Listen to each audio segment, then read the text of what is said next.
ตื่นแต่เช้าไม่กินข้าวกินปลานำนกเขาออกมาแขวนชายคารอบบ้าน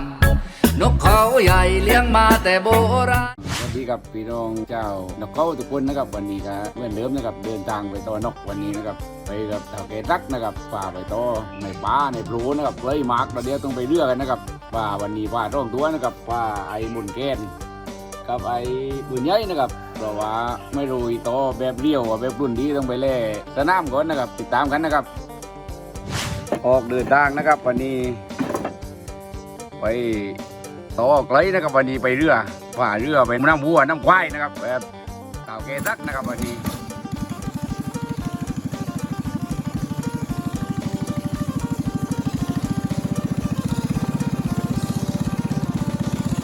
ป่าดอกนะครับดอกขับเรือนะครับ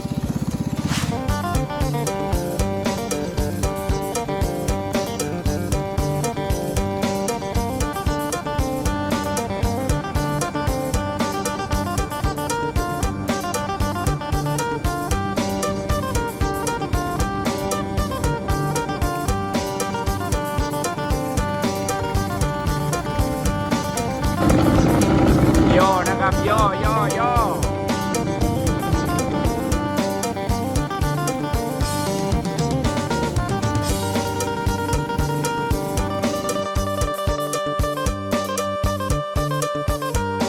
ถึงดีไม้แล้วนะครับมาถึงฟาร์มควายนะครับฟาร์มควายก็เราเกรักนะครับใหญ่โตมากนะครับนกจะอยู่บริเวณน้ำตานูนะครับจังหวะอยู่ตานูนะครับจะไปดูกันนะครับติดตามกันไปนะครับวันนี้มาถึงจุดหมายเลยนะครับเนี่ยมันอยู่ก่อไฟเนี่ยนะครับต้องกุกเกียงใหญ่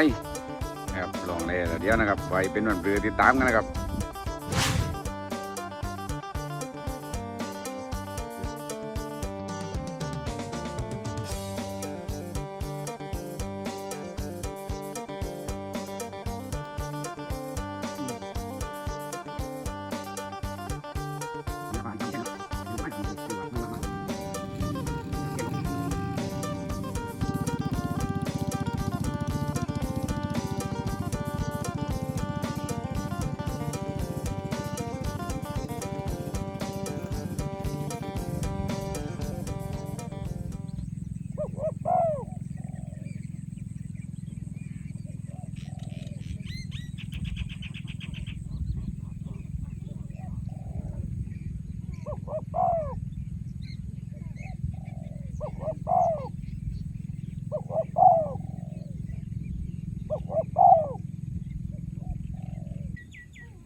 อบใจโซโซ